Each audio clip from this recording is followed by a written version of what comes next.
اعوذ باللہ من الشیطان الرجیم بسم اللہ الرحمن الرحیم۔ ہم اپنی آج کی تیسری نشست کا آغاز کرتے ہیں، اور سب سے پہلے میں گزارش کروں گا کہ آج کی نشست کا آغاز تلاوت کلام پاک سے کریں، اور کاظم کربلائی سے میں گزارش کروں گا کہ تلاوت کریں۔ اعوذ باللہ من الشیطان الرجیم،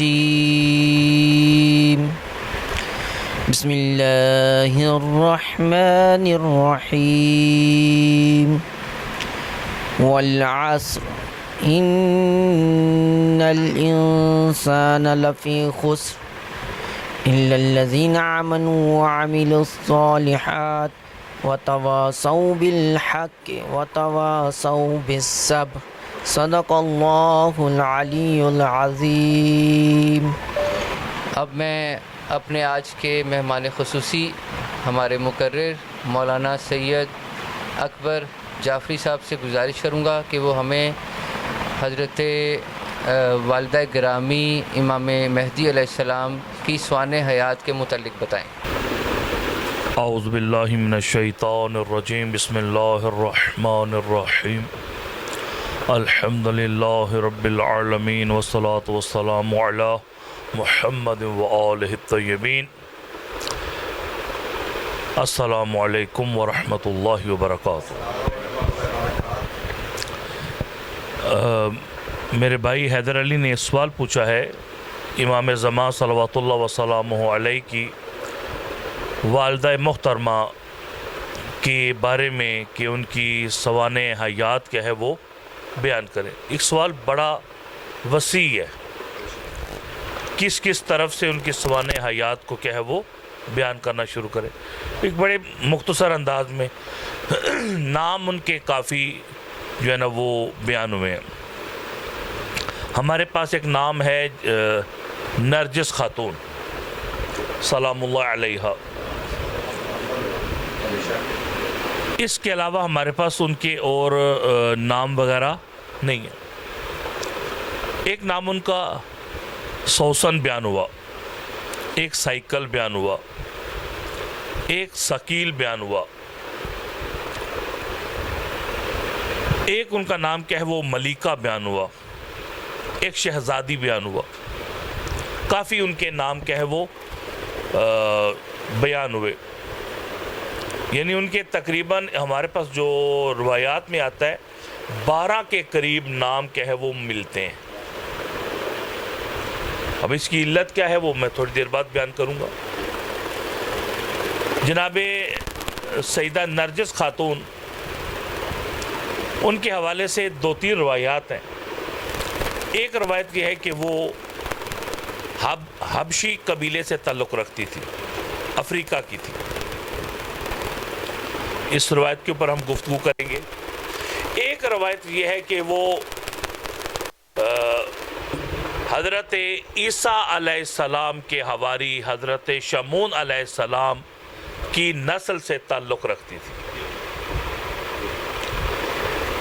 ایک روایت یہ ہے کہ جناب سیدہ نرجس خاتون سلام اللہ علیہ وہ عرب کی ہی کنیز تھی۔ ایک روایت یہ ہے کہ وہ جناب حکیمہ خاتون جو امام محمد تقی علیہ السلام کی بیٹی ہیں اور مولا امام علی نقی علیہ السلام کی ہمشیرہ ہیں، ان کی کنیز تھی۔ اب ان سب چیزوں کو تحقیقی نقطہ نگاہ سے جب ہم نے دیکھا تو یہ بات تو ثابت ہے کہ سیدہ نرجس خاتون کا ایک نام نرجس یہ مستقل تھا۔ دوسری چیز جو تحقیق کے اندر ثابت ہے کہ وہ ان کا تعلق عیسائی مذہب سے تھا، وہ عیسائی مذہب سے تعلق رکھتی تھی۔ ایک چیز اور جو ثابت ہے تحقیق کے اندر، وہ کنیز تھی، لیکن حکیمہ خاتون کی کنیز نہیں تھی۔ حکیمہ خاتون کی پاس ان کی تربیت اور پرورش ہوئی، انہوں نے ان کو امام عسکری علیہ السلام کی زوجیت میں جانے کے قابل بنایا، کیونکہ پھپھی تھی اور پھپھی نے اس کام کو کیا کیا، انجام دیا۔ اب یہاں پر ایک بہت بڑے اعتراضات ہمارے خود شیعہ علماء کے ہیں وہ کرتے ہیں اس واقعے کے اوپر، جو جناب نرجس خاتون کے بارے میں ہے کہ بی بی عیسائی مذہب سے تعلق رکھتی تھی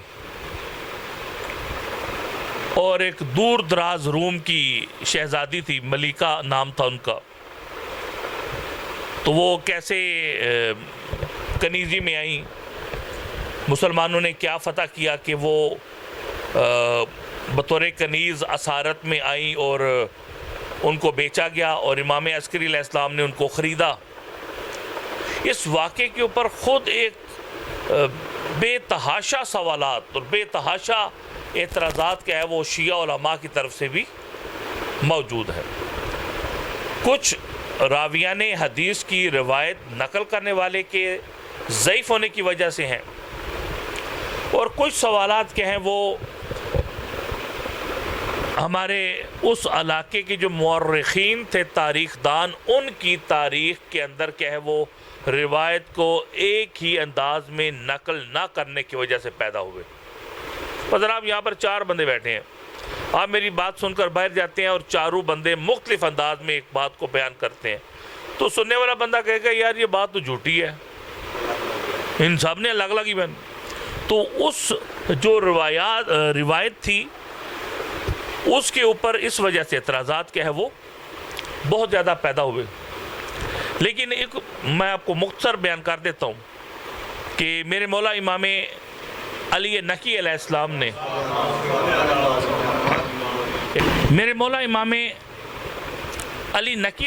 نے ایک اپنے صحابی کو کہا، بلایا اور اسے کہا کہ فلاں بغداد کے بازار چلے جاؤ، وہاں پر روم سے کچھ قیدی آ رہے ہیں، وہاں ان قیدیوں میں ایک اس شکل و صورت کی بی بی ہے، ان صفات کی حامل ہے، اس بی بی کو خرید کر لے آؤ،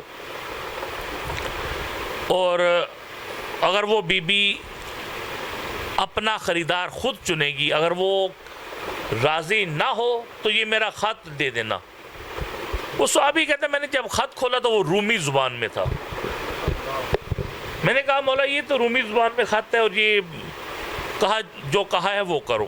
وہ چلا گیا، اس نے وہ خط دیا، بی بی راضی ہوگی، کیونکہ بی بی کو اسی روایت میں آتا ہے کہ بی بی کو رات کو خواب میں جناب سیدہ زہرا سلام اللہ علیہا اور بی بی مریم مقدس سلام اللہ علیہا کی زیارت ہو چکی تھی، اور بتایا جا چکا تھا کہ کل تمہیں کیا ہے وہ خریدا جائے گا میرے بیٹے حسن عسکری کی زوجیت کے لیے۔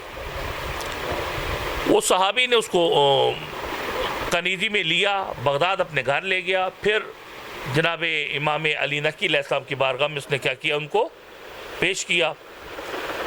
یہ ایک روایت کیا ہے وہ بی بی کی سوانح حیات کے بارے میں ہمیں ملتی ہے، اور لیکن اس کے اوپر اعتراضات کیا ہے وہ بہت زیادہ ہے، اپنے علماء کی طرف سے بھی کچھ روایت کو قبول نہیں کرتے راوی ضعیف ہونے کی وجہ سے، کچھ روایت قبول نہیں کرتے روایت کے اندر کیا ہے وہ ہلچل ہونے کی وجہ سے، کہ 4-5 بندوں نے بیان کیا، چاروں کا ہی الفاظ جدا ہیں، لیکن جو تحقیق کے اندر چیزیں ثابت ہیں وہ ایک دفعہ دوبارہ سن لیں۔ نام نرجس خاتون ہے، کنیز تھی، اور سیدہ حکیمہ خاتون نے ان کی پرورش اور تربیت کی اور انہیں زوجیت امام عسکری علیہ السلام میں جانے کے قابل بنایا۔ صلوات پہ محمد والے محمد۔ ہاں، اب یہاں پر سوال ایک یہ ہے کہ کیوں تحقیقی گفتگو کیا ہے وہ بی بی کے بارے میں ہمیں مل نہیں رہی؟ دو ٹوک اتھینٹک چیز ہمیں کیا ہے وہ مختلف کتابوں کے اندر ایک چیز کے اوپر کیوں سارے بندے متفق جمع ہو ہی نہیں رہے؟ اس کا جواب سنیے گا۔ سیدہ نرجس خاتون جس کی والدہ ہے نا، جتنا اہتمام مہدی موعود صلوات اللہ وسلامہ علیہ کی آمد کو محفوظ بنانے کے لیے کیا گیا، اتنا ہی اہتمام نرجس خاتون کو محفوظ رکھنے کے لیے کیا گیا۔ اب گھر کے اندر 8-10 کنیزیں تھی میرے مولا عسکری علیہ السلام کی، لیکن جس طرح اہتمام کیا اللہ نے بنی اسرائیل میں موسیٰ کو بچانے کا، وہی اہتمام یہیں پہ ہم نظر آتا ہے۔ یعنی موسیٰ علیہ السلام کو بچانے کے لیے 70,000 بچوں کی قربانی دی، لیکن موسیٰ کو کیا کیا؟ بچایا۔ اسی طرح امام عسکری علیہ السلام کے اوپر اتنی سختی تھی کہ کس کنیز کس زوجہ کے پاس جاتے ہیں، کب جاتے ہیں، تو گھر میں ہی اس زوجہ کے نام تبدیل ہوتے رہتے تھے، کبھی نرجس، کبھی ثقیل، کبھی ثقیلہ،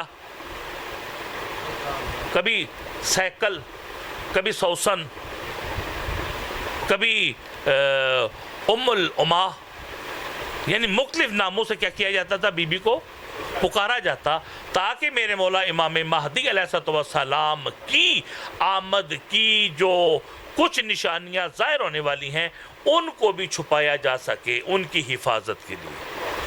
ایک صلوات پڑھی محمد والے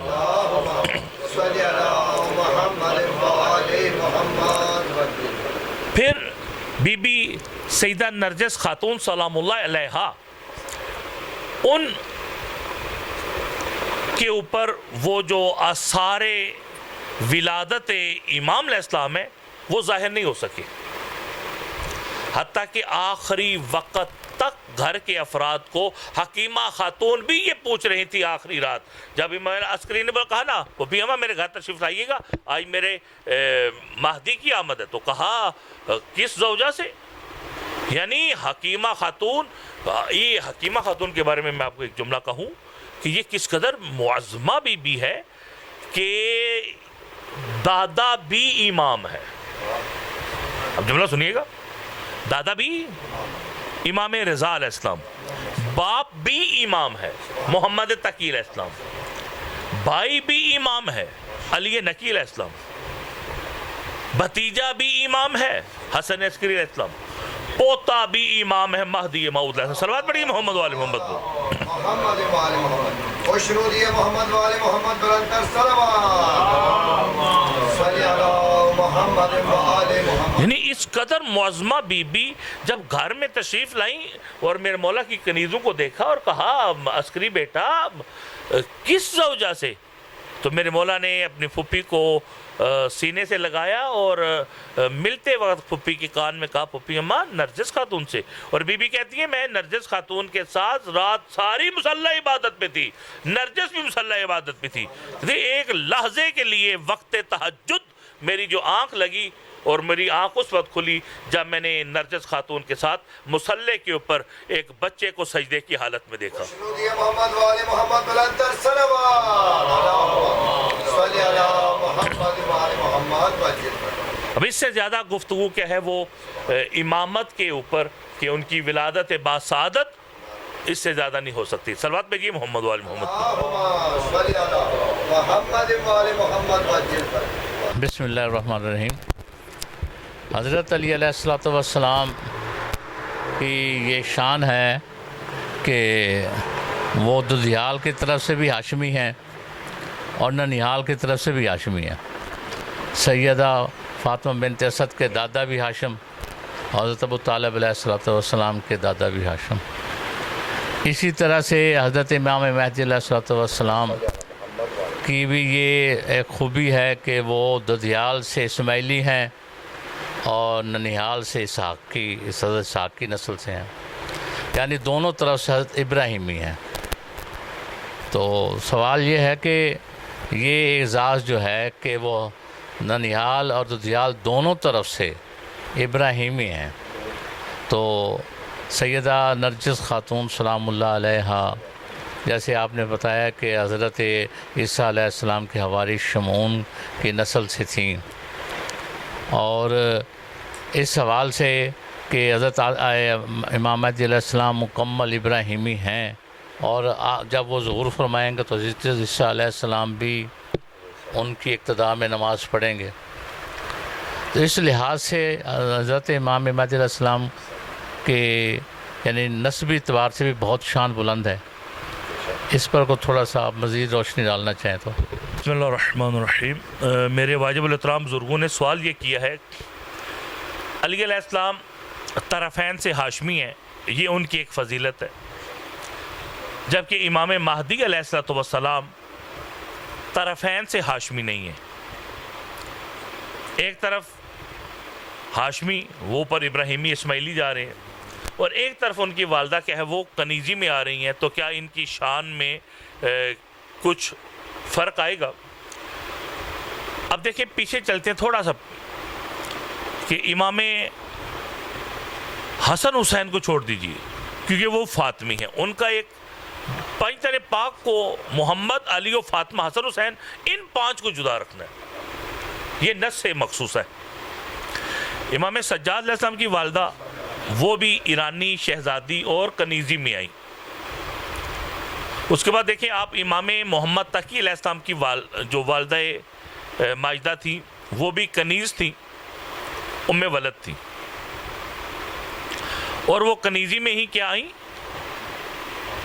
امام رضا علیہ السلام کے پاس آئیں، اور حبشہ کی تھی۔ تو سوال یہاں پر جو آپ نے کیا ہے اس کے جواب میں فقط یہی کہوں گا کہ محمد و آل محمد کی نگاہ میں مقام فضیلت وہ عشق تھا جو کسی کے دل میں آل محمد کے لیے پیدا ہو جاتا ہے۔ بی بی نرجس خاتون کے چناؤ کی وجہ یہی تھی کہ نرجس خاتون کے دل میں محبت زہرا اس قدر شدید تھی کہ بی بی جب بھی نام زہرا آیا کرتا تھا بے ساختہ رو پڑا کرتی تھی۔ ان کی اس محبت کی وجہ سے ان کو چنا گیا کہ اس کے دل یعنی اب آل محمد کی نظر میں کوئی فرق نہیں ہے، کوئی حبشہ کا غلام ہو اس کے دل میں محبت آ جائے تو بی بی زہرا بھی کہا کرتی تھی چچا بلال مجھے بابا کی اذان سنا دو۔ یعنی آل محمد کے مکتب میں کیا ہے؟ فضیلت کا معیار تقوی و پرہیزگاری ہے، اور عشق محمد و آل، عشق اہل بیت ہے۔ وہ عشق اہل بیت جو کہ نرجس خاتون کے اندر موجود تھا اسی وجہ سے ان کا چناؤ کیا گیا، اور فضیلت کے معیار میں کوئی فرق کیا ہے وہ نظر ہمیں نہیں آئے گا۔ میں اب امام زمانہ علیہ السلام کے حوالے سے دو روایتیں سناؤں۔ میرے مولا امام جعفر صادق علیہ السلام ارشاد فرماتے ہیں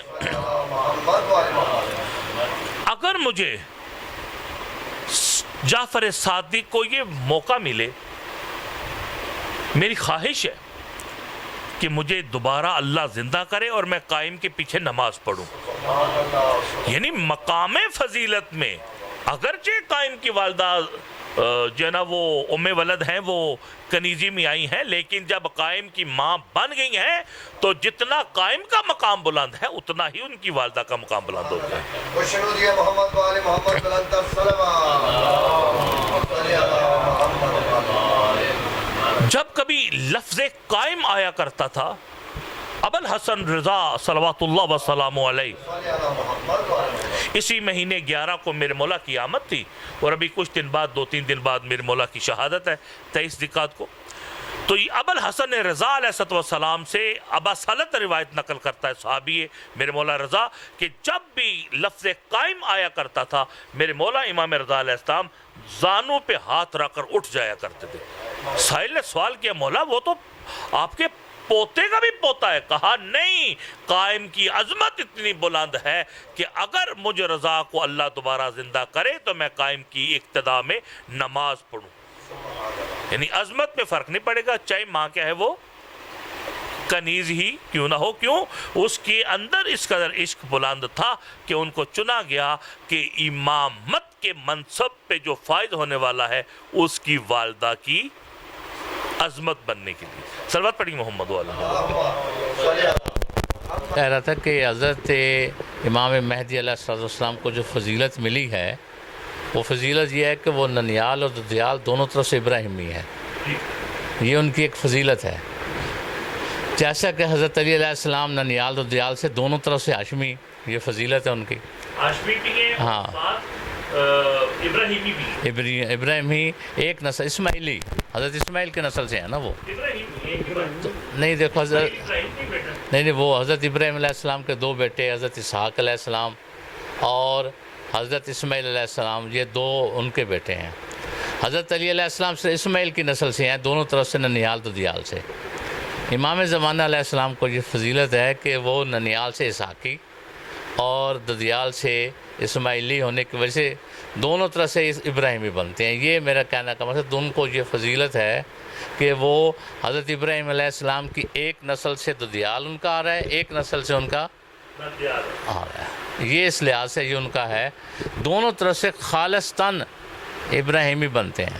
حضرت علی علیہ السلام ننیال ددیال ایک ہی طرف سے اسماعیل علیہ السلام سے ابراہیمی ہے. حضرت اسحاق علیہ السلام کی طرف سے ان کا کوئی مطلب اس طرح نسب نہیں ملتا. مولا امام زمانہ کا نسب دونوں طرف سے ایسا ہے.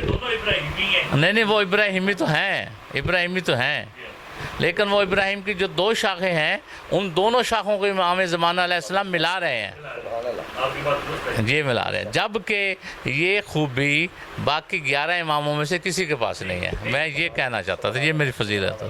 ماشاءاللہ. السلام علیکم قبلہ جی. میرا سوال بھی اور ریکویسٹ بھی ہے کہ امام زمانہ علیہ السلام اللہم صلی ان کی والدہ کوئی ہمیں کوئی واقعہ ان کا کوئی بچپن کا یا ان کی والدہ کے ساتھ کوئی پیارا سا کوئی چھوٹا سا واقعہ کہ میں ذرا پلیز ان کی رحیم. 2-3 چھوٹی چیزیں جو آپ کی محبت اور عشق کو کیا ہے وہ تھوڑا جوش دے. میرے مولا امام حسن عسکری علیہ السلام نے اپنے بیٹے کو بیٹا سمجھ کے نہیں بلکہ ہر امام کے اوپر واجب ہوتا ہے اپنے بعد والے امام کی حفاظت کا انتظام کرے. عسکری علیہ السلام فقط مہدی کو بیٹا سمجھ کے انتظام نہیں کر رہے تھے بلکہ منصب ولایت و امامت الہیہ کے ذریعے بعد والے منصب امامت و ولایت کی حفاظت کر رہے تھے. یہ میرے مولا عسکری علیہ السلام اللہ رب العزت کی اس حکم کے تحت یہ کام کر رہے تھے.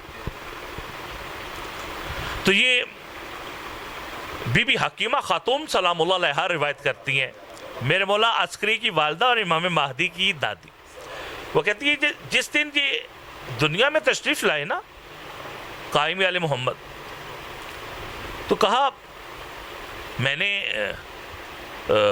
اس کو لپٹا ہوا دیکھا. کہا یہ جو کپڑا تھا یہ میرے گھر میں نیا نہیں تھا، یہ کپڑا پہلے بھی میں اپنے گھر میں دیکھ چکی تھی. کیوں نہ دیکھتی کہ 4 اماموں سے تعلق چلا آ رہا تھا نا حکیمہ خاتون کا. بی بی کہتی میں دیکھ چکی تھی. ایک جنتی کپڑا تھا، لپٹا ہوا ایک بچہ ہے. میں نے اس کو اٹھایا تو بچے کے لبوں پہ یہ تبسم تھا، جاء الحق وزہق الباطل ان الباطل کان زہوقا. کہا میں نے عسکری امام کو جیسے ہی میں نے کہا بیٹا، عسکری نے کہا مجھے پھپھی اماں میرا بیٹا مجھے دیجئے. میں نے کہا بیٹا ابھی تو ہم نے وہ غسل و یہ. کہا نا پھپھی اماں یہ قائم ہے، یہ تو خود دنیا کو طاہر کرنے کے لیے آیا ہے. کہا میں نے عسکری کو دے دیا. عسکری نے جیسے ہی بیٹے کو لیا چوما اور کہا بیٹا کچھ بولنا. تو کہا وہ ننھی سی جان ابھی 1-2 گھنٹوں پہلے ہی آنے والا یہ بول رہا تھا اشہد اللہ الہ الا اللہ واشہد ان محمدا عبدہ ورسولہ واشہد ان علی واولادہ المعصومین حجج اللہ. یعنی بی بی نرجس خاتون کہتی ہیں کہ میں حیران و پریشان کچھ بول نہیں سکی کہ یہ 1 دن کا بچہ بولے جا رہا ہے. یعنی ہر وہ چیز جو پچھلے تمام انبیاء اور آئمہ کے معجزات اور کمالات میں ہمیں نظر آتی ہے وہ یکجا کریں تو مہدی موعود کی ذات بنتی ہے. کہتے ہیں بی کہتی ہے میں کچھ دنوں بعد دوبارہ واپس آئی, میں نے دیکھا تو میں نے کہا یہ کون ہے؟ کہا پھپھی اماں یہ آپ کا پوتا مہدی ہے. کہا یہ 5 دن کا ہے. بی بی نرجس خاتون کہتی ہے میں تھوڑے دنوں بعد آئی, دیکھا تو 6 ماہ کا بچہ تھا. میں نے کہا یہ کون ہے؟ کہا یہ آپ کا پوتا ہے. بی بی نرجس خاتون کو جا کر وہ کہتی ہیں کہ بیٹی یہ تمہیں عجیب نہیں لگتا؟ کہا جس کی ولادت کے لیے اللہ نے مجھے چنا کہ میں اس کی ماں بنوں, اب مجھے کیسا عجیب لگے گا. یعنی اللہ نے وہ معرفت اور عظمت بی بی کو عطا کر دی تھی. صلوات بھیجی محمد صلی علی محمد وآل محمد وجل فرمائے. السلام علیکم. میرا سوال ہے علامہ صاحب سے کہ مولا کی معرفت کیسے ہونی چاہیے, ہمیں کیسے پہچان سکیں گے کہ اس دور میں جب دجال بھی آئے گا وہ اپنی چیزیں دکھا رہا ہوگا, تو اس سے مانگ رہے ہوں گے, اس کی وہ ہر چیز دے رہا ہوگا, اس دور میں مولا کی پہچان ہمیں کیسے ہو سکے, ہمیں کیسے؟ آپ صاحب سوال معرفت امام زمانہ علیہ السلام پہ ہے, لیکن سوال میں بہت زیادہ خود سوالات موجود ہیں کہ میں امام زمانہ صلوات اللہ وسلام علیہ کی معرفت میرے پر واجب ہے یا نہیں, کیسی واجب ہے, میں کیسے معرفت حاصل کروں. پھر جب معرفت ہوگی, اگر معرفت ہو گئی آپ کو امام زمانہ کی, تو پھر میرے بھائی کا جو اگلا سوال تھا کہ ہم کیسے پہچانیں گے کہ دجال جب آئے گا یا مثلا سفیانی لشکر نکلے گا, خراسانی آئے گا, تو ہمیں کیسے پتہ چلے گا کہ مہدی کون ہے. ہاں یہاں پر ایک سوال اور میں بھی ایڈ کر دیتا ہوں.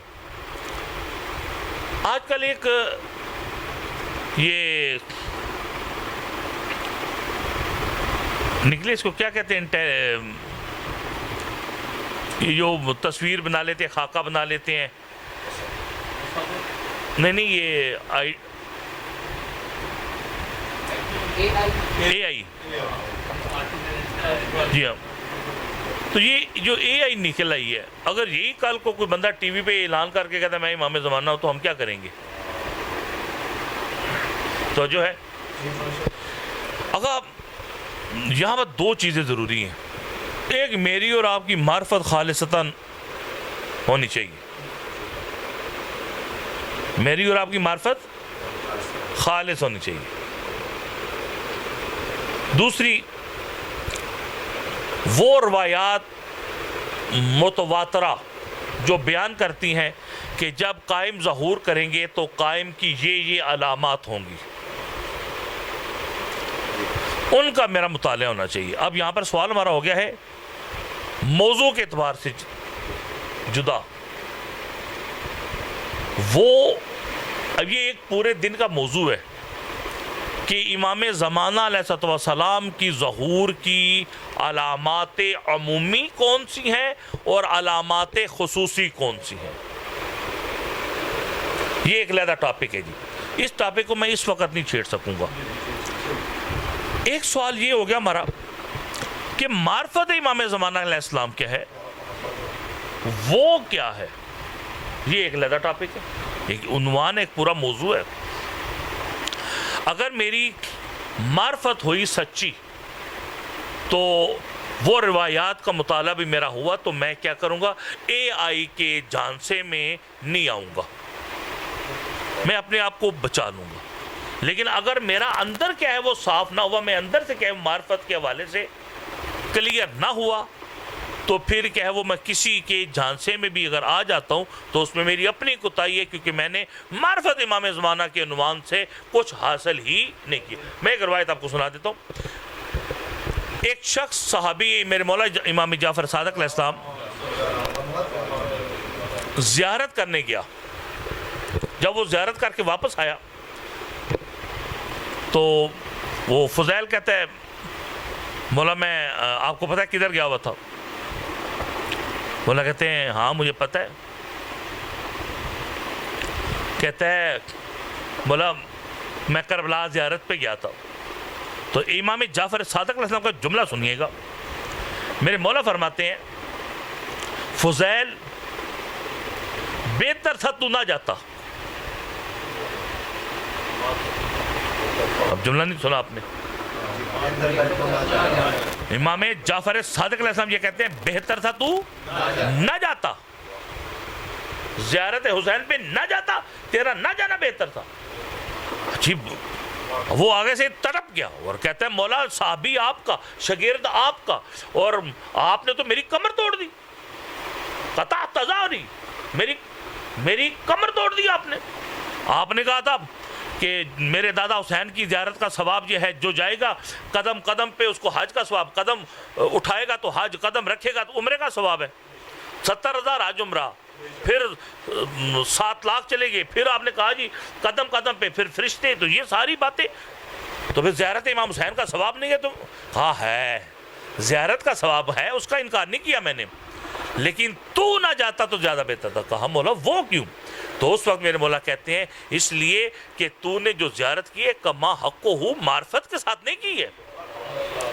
تجھے پتہ ہی نہیں تھا کہ تو زیارت ہے اب عبداللہ پر گیا. ایک بھوکے کی زیارت کو کیا ہے، تو نے بھوک کو محسوس ہی نہیں کیا. تو ایک پیاسے کی زیارت کو کیا ہے، تجھے وہاں پیاس محسوس ہی نہیں ہوئی. تجھے وہاں بھوک اور پیاس کو محسوس کرنا چاہیے تھا، 3 دن کے بچوں کی بھوک اور پیاس. لیکن تیرا عالم کیا تھا کہ سیر و تفریح کر کے آگے. یہ ہمارا بھی یہی حال ہے نا. یہ ابھی غزہ کے مومنین بھوک پیاسے مر رہے ہیں، اور ادھر ہم اب کہہ رہے ہیں کہ بوفا سسٹم والا ہمیں پیکیج چاہیے. کیا امام حسین بوفا سسٹم کے لیے بیٹھے ادھر؟ پھر ہم نے ادھر زیارات کرنے جانے اور واپس آ کر بتانے پنجابی صاحب کو سمجھے. اور تسا گئے سی نا 3 لاکھ، میں 5 لاکھ دے کے گیا جی. تو زیارت امام حسین پر گیا تھا یا ڈالر بتانے کے لیے گیا تھا؟ تو یہ ہم اپنی حالت میں دیکھیں. اس وقت امام زمانہ کے ساتھ تو ہماری بات کی بات ہوگی نا. ابھی تو ہم بات کریں ہمارا امام کون ہے، شیعوں کا پاکستان میں امام کون ہے؟ 2 یا 3. یا مولا علی کا ہمیں پتہ ہے، یا امام حسین کا پتہ ہے، یا روتے امام سجاد کا پتہ ہے. باقی اماموں کو تو ہم نے کبھی ڈسکس ہی نہیں کیا. کیا خیال ہے جی؟ تو یہ ہماری معرفت یہیں سے دیکھ لیجیے، یہ ہماری معرفت کا معیار کیا ہے. جو لوگ باتیں کرتے ہیں نا شیعہ نے حیدر قرار کے بارے میں، خدا گواہ ہے شیعہ ہی کامیاب ہوں گے، شیعہ نے حیدر قرار ہی جنت میں جائیں گے. خدا گواہ ہے ماتمی حسین ہی جنت میں جائے گا. اور عزادار حسین کے گناہوں کی بخشش کی ضمانت بطول نے دی ہے، لیکن عزادار حسین تو ہو، شیعہ علی تو ہو. تو یہ معرفت امام زمانہ کے بارے میں جو حدیث بیان ہوئی ہے، من مات ولم یعرف امام زمانہ ہی مات میتۃ جاہلیہ، جو مر گیا اور اپنے زمانے کے امام کی معرفت رکھے بغیر مر گیا، وہ جہالت کی موت مرا. جہالت کی موت کفر کی موت ہے. تو یہ ہم پہلے دیکھیں کہ معرفت ہماری کتنی ہے. ایک چھوٹا سا واقعہ اگر آپ کی اجازت ہو تو میں آپ کو سناؤں. جنگ صفین میں امام علی علیہ السلام گئے ہوئے تھے. ایک علی علیہ السلام کا محب ہے، وہ کہیں دور سے آ گیا. جب کوفہ پہنچا تو اس کو پتا چلا کہ علی علیہ السلام تو جنگ پر گئے ہوئے ہیں.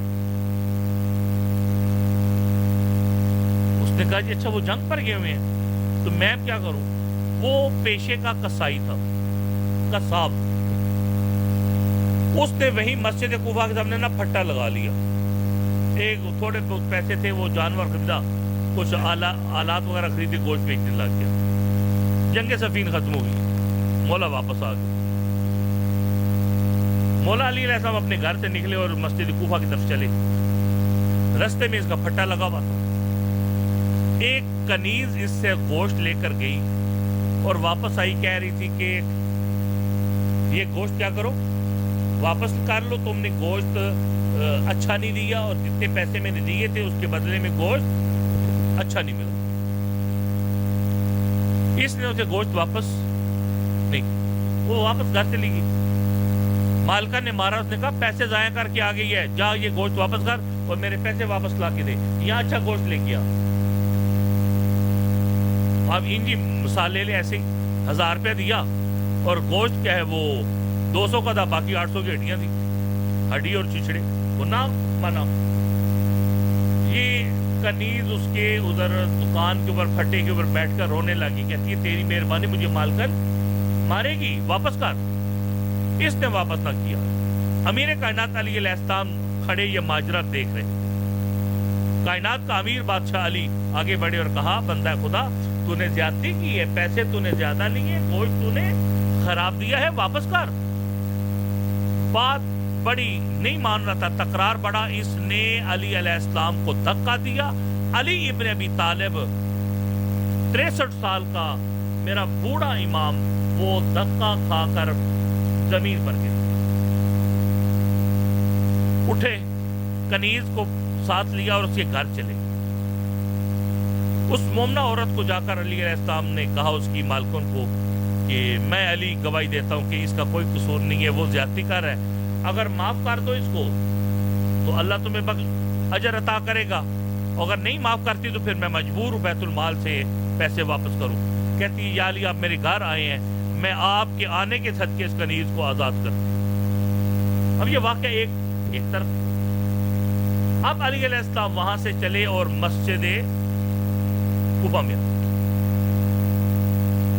جب مسجد میں آئے اور نماز پڑھنے شروع کی اور نماز پڑھ کے دعا مانگ رہے تھے, میرا اللہ اس بندے کو, بندہ مومن کو ہدایت عطا فرما.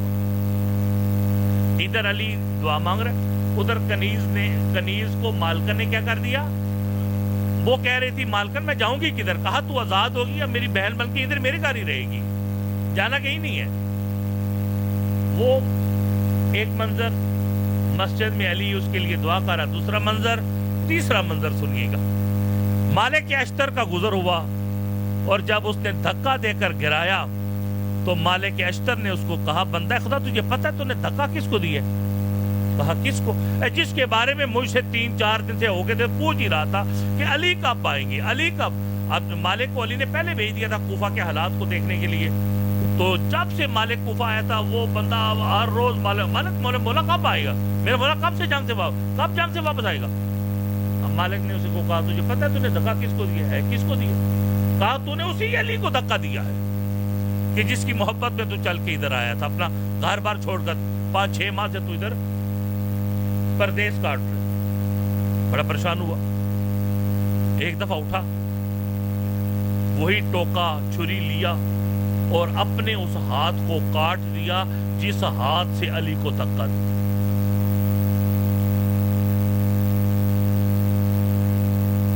مسجد میں علی نماز پڑھ رہے ہیں, جیسے ہی حسن امام کا دخل ہوا, کہا حسن جی بابا جاؤ, وہاں ایک میرا چاہنے والا میری محبت میں تڑپ رہا ہے. حسن امام آئے, اس کے ہاتھ کو اٹھایا, لعاب دہن لگایا, اس کا ہاتھ درست ہو گیا. اب اس واقعے سے ہمیں کیا سمجھ آیا؟ ہمیں اس میں فضائل بھی ملا, ہمیں اس واقعے میں نعرے بھی مل گئے, ہمیں اس واقعے میں 2-3 مثالیں بھی ملی, لیکن ایک سبق ہمیں یہ بھی ملا کہ اس بندے کی محبت سچی تھی لیکن معرفت نہیں تھی کہ علی کون ہے. محبت سچی تھی, اس سے اس بات کی معرفت ہی نہیں تھی کہ جس علی کی محبت میں نے دل میں رکھی ہے اس علی کا شیعہ ہونے کے لیے مجھے بے ایمان نہیں, ایماندار ہونا ضروری ہے, امانتدار ہونا ضروری ہے. اس علی کے مکتب میں دھوکے کی گنجائش, یہ میں نے مثال دی. آج ہم اپنے اندر دیکھ لیجیے کہ میں امام زمانہ صلوات اللہ وسلام علیہ کی محبت کا دم بھرتا ہوں تو میرے اندر کتنی چاہت ہے. میں بڑا خوش ہوا ہوں کہ کم سے کم جو نا وہ 8-10 بندے وہ فجر کی نماز کے بعد, وہ بھی سنڈے کو تو لوگ 12-1 بجے اٹھتے ہیں کہ, اور آپ 8-10 بندے موجود ہیں امام زمانہ علیہ السلام کی محبت کے لیے آئے ہیں کہ ہم نے کچھ باتیں ہمارے دل کی اندر کہ وہ معرفت میں اضافہ ہو. تو یہ معرفت معرفت لفظوں میں سمجھانے والی چیز نہیں میرے بھائی. ہوتی تو میں آپ کو نا ایسے پلیٹ میں رکھ کے دے دیتا. یہ تو سمجھنے اور محسوس کرنے کی بات ہے کہ آپ کس کے ساتھ کتنے سچے اور کتنے مخلص ہیں. میں آپ کو لفظوں میں تھوڑا سا کلوز کر دیتا ہوں کہ حجر بن عدی، حجر بن عدی، عربی میں دونوں طرف سے بولا جاتا ہے. اس کو جب پکڑا گیا تھا نا،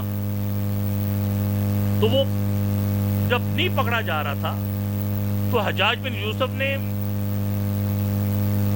خط لکھا حاکم شام کو، یہ نہیں پکڑا جا رہا. اس نے کہا اسے ڈھونڈ کدھر رہا ہے؟ وہ بڑے چھاپے مارے ہیں. وہ کہتے ہیں چل لاؤ گے، چھاپے مارے نہیں. مسجد میں دیکھ، جو رات کو مسجد میں ساری رات عبادت پروردگار میں گزارے وہ علی کا شیعہ ہے. تجھے یہ علی کے پکے شیعہ ہے نا، حجر بن عدی اور اس کے 14 ساتھی، تو یہ تجھے ملیں گے تو رات کو مسجد میں ملیں گے. اور اگر دن کو ڈھونڈنا ہے تو دن کو وہاں ڈھونڈ جہاں حلال روزی کمانے والے روزہ رکھ کر روزی کما رہے ہوں، تو تجھے سمجھ آ جائے گی کہ یہ علی. یعنی مطلب یہ کہ دشمن کو معرفت تھی علی کی. جملہ نہیں، دشمن جانتا تھا کہ اس زمانے میں علی کے شیعہ کی پہچان قائم اللیل، رات کو عبادت کرنا، صائم النہار، دن کو روزہ رکھنا ہے. وہ پکڑے گے، جب پکڑے گے تو حجر بن عدی کو کہتا ہے تو علی پہ اعتبار کر، تجھے چھوڑ دوں گا. حجاج بن یوسف کہتا ہے یہ تو نہیں ہو سکتا. کہا پھر مرنے کے لیے تیار ہو جو. کہا ٹھیک ہے. حجر کے جو ساتھی تھے نا، وہ حجر کو کہہ رہے تھے حجر دعا مانگ، تجھے علی نے مستجاب الدعوا کا نام دیا ہے کہ تو دعا کرتا ہے تیری دعا فوراً قبول ہو جاتی ہے. تو دعا مانگ کہ یہ مشکل ہماری ٹلے. حجر بن عدی کہتا ہے دعا یہ مانگوں گا جو علی نے کہا تھا وہ سچ ہو جائے. کہا کیا؟ کہا میرے مولا علی نے کہا تھا کہ حجر تجھے میری محبت میں ذبح کیا جائے گا، اور جب تیرا سر تن سے جدا ہوگا، جہاں تیرے خون کا پہلا قطرہ گرے گا وہاں سے چشمہ پھوٹے گا تیرے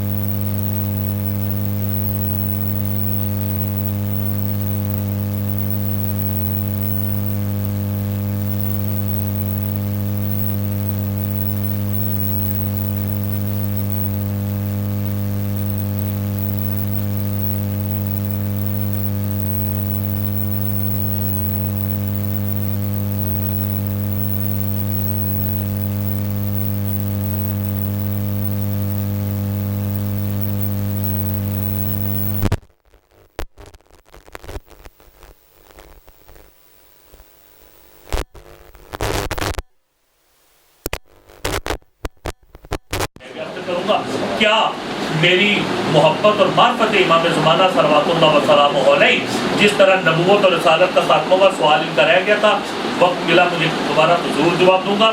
نبوت اور رسالت کا خاتمہ ہوا تو ولایت و امامت چلی. محمد رسول اللہ کے بعد علی ولی اللہ آ گیا. علی ولی اللہ ولایت و امامت کے ساتھ تسلسل میں اگر مہدی ولی اللہ کا کلمہ میں پڑھتا ہوں تو اس کا مطلب یہ کہ ولایت و امامت پوری ہے، ورنہ مجھ میں اور شیش امامی آغا خانی میں کوئی فرق نہیں ہے. جس طرح ولایت و امامت علی تسلسل نبوت رسالت کا نام ہے، اسی طرح مہدی ولی اللہ وہ علی ولی اللہ کے تسلسل کا نام ہے. اب مجھے کتنی معرفت مہدی کی اطاعت میرے پر واجب ہے؟ کتنی واجب ہے؟ میں اپنے گھر کو گانے بجانے سے پاک کرتا ہوں، میں خمس ادا کرتا ہوں، میں زکوٰۃ ادا کرتا ہوں، میں اپنی بیٹیوں کو پردہ کرواتا ہوں، کیا میں اپنے گھر میں کیا ہے وہ حلال و حرام کی فکر کرتا ہوں. یہ ساری چیزیں میں کرتا ہوں. اس کا مطلب ہے کہ مجھے معرفت ہے کیونکہ معرفت کی تعریف جو حسین نے لفظوں میں کی ہے وہ یہ ہے، یہ امام حسین کے حدیث میں کو سنائیے، مولا معرفت کیا ہے؟ میرے مولا حسین فرماتے ہیں کہ جس کی معرفت کا حق ادا کرنا چاہتے ہو اس کی اطاعت کو اپنے اوپر واجب کرو۔ تو کیا میں امام زمانہ کی اطاعت کر رہا ہوں یا نہیں؟ یہیں سے مجھے اندازہ ہوگا کہ میرے اندر مہدی کی معرفت کتنی ہے۔ صلوات پر محمد اللہم صلی علی محمد و آل محمد۔ ماشاءاللہ علامہ صاحب آپ نے معرفت پر بہت اچھی گفتگو کی اور ہماری کردار سازی کی کوشش کی ہے کہ معرفت کے لیے یہی ہے کہ جو احکام ہیں محمد و آل محمد کے اس پر عمل پیرا ہونے کی کوشش کریں، یعنی دوسرے لفظوں میں تقوی اختیار کریں۔ اس سے پہلے جو آپ نے آرٹیفیشل انٹیلیجنس کی بات کی تو اس حوالے سے تھوڑی سی کچھ معلومات ہیں میرے پاس، وہ میں تمام دوستوں کے ساتھ شیئر کرنا چاہتا ہوں کہ یہودی سائنسٹسٹ اس بات کی کوشش کر رہے ہیں اور اس میں وہ کسی حد تک پچھلے سال کامیاب بھی ہوئے ہیں۔ وہ یہ کوشش کر رہے ہیں کہ جس طرح ہم اتنی دور بیٹھے ہوئے ٹی وی پر سب کچھ دے سکتے ہیں، یہ اب ٹی وی کی سکرین ہوتی ہے، یہ نہ ہو تو ہم اس کو آسمان پر دیکھ سکیں۔ اور اس کوشش میں ہے جس طرح لوگوں کو کہا جاتا ہے کہ تمہاری جنت ہوگی، حوریں ہوں گی، یہ ہوگا، وہ ہم اس کے لیے بنا دیں۔ اب وہ اس کوشش میں ہے کہ ہم جنت نظر آئے تو آسمان پر لوگ دیکھیں تو جنت نظر آئے، لوگ اس میں چلتے پھرتے نظر آئیں، سب کچھ نظر آئے۔ جہنم دکھانا چاہے تو آسمان پہ لوگ دیکھیں، نظر آئے۔ اس پہ وہ کافی عرصے سے اس پر کوشش کرتے رہے تھے، ریسرچ کر رہے تھے۔ پچھلے سال وہ اس معاملے میں تھوڑا سا کامیاب ہوئے کہ حج کے موقع پر انہوں نے مکہ کے اوپر فضاؤں میں ایک گھوڑا دکھایا سفید رنگ کا، اس کے اخبارات میں اور ٹی وی پر بھی تصویریں آئیں اور لوگ بہت متاثر ہوئے، دیکھو جی یہ گھوڑا نظر آ رہا ہے، یہ گھوڑا وہی ہے جو امام حسین کا کوئی بنا رہا تھا گھوڑا، کوئی کہہ رہا تھا کہ یہ گھوڑا وہ ہے جو جس طرح بنا ہوا ہے۔ براق کے بارے میں لوگوں کا تصور ہے، کوئی براق کہہ رہا تھا، کوئی، اور اس کی مطلب کہ اس کے اوپر بڑا متاثر ہو کے وہ کہہ رہے تھے معجزہ خدا ہے۔ جب بعد میں تحقیقات پتہ چلیں کہ یہ بھی آرٹیفیشل انٹیلیجنس کے ذریعے انہوں نے آسمان پر پہلا تجربے کے طور پر وہ گھوڑا دکھایا تھا، اور لوگوں کا ایمان اس طرح سے ہو گیا۔ اور جب وہ باقاعدہ اپنے تجربات میں کامیاب ہو گیا، جس طرح دجال آئے گا وہ جنت دکھائے گا، اپنی جہنم دکھائے گا، اور وہ آسمان پر ایسی تصویریں بنانے کی کوشش کر رہے ہیں جو حقیقت میں نظر آئیں گی، اور لوگ پوری دنیا دیکھے گی اور دنیا پوری سمجھے گی کہ یہ تو اللہ کا معجزہ ہے، یہ ہے، وہ ہے۔ ایک شخص نے کہا جی کہ امام علی علیہ السلام بھی وہ امام ہے جو ماں کی شکل میں ہماری تصویریں بناتی ہیں۔ کہتا ہے یہ بات درست ہے؟ میں نے کہا یار نہیں، یہ بات درست نہیں ہے۔ کہتا ہے دلیل کیا ہے؟ میں نے کہا دلیل اس کی یہ ہے کہ یہ جو جملہ ہے اگر میں مان لوں کہ مولا علی کا ہے تو پھر اس کا مطلب یہ ہوا علی اور قرآن آپس میں ٹکرا گئے، جبکہ علی اور قرآن ایک ہے، علی اور قرآن آپس میں ٹکرا نہیں۔ کہتا ہے وہ کیسے؟ میں نے کہا سورہ انعام میں ارشاد رب العزت ہے اللہ یصورکم فی ارحام امکم کیف یشاء، اللہ ہے جو تمہاری ماں کی شکل میں تمہاری شکلیں بناتا ہے جیسی چاہتا ہے بناتا ہے۔ میں کوئی کہتا ہے یہ علی رب ہے، میں نے کہا نہیں ہو سکتا، کیونکہ اللہ قرآن میں کہہ رہا ہے الحمدللہ رب العالمین، دو جہانوں کا رب میں ہوں۔ میں نے کہا خالقیت اللہ کی ہے، رازقیت اللہ کی ہے، ربوبیت اللہ کی ہے۔ تو یہ جس طرح ہمارے پاس ایک جواب اٹل ہے نا کہ توحید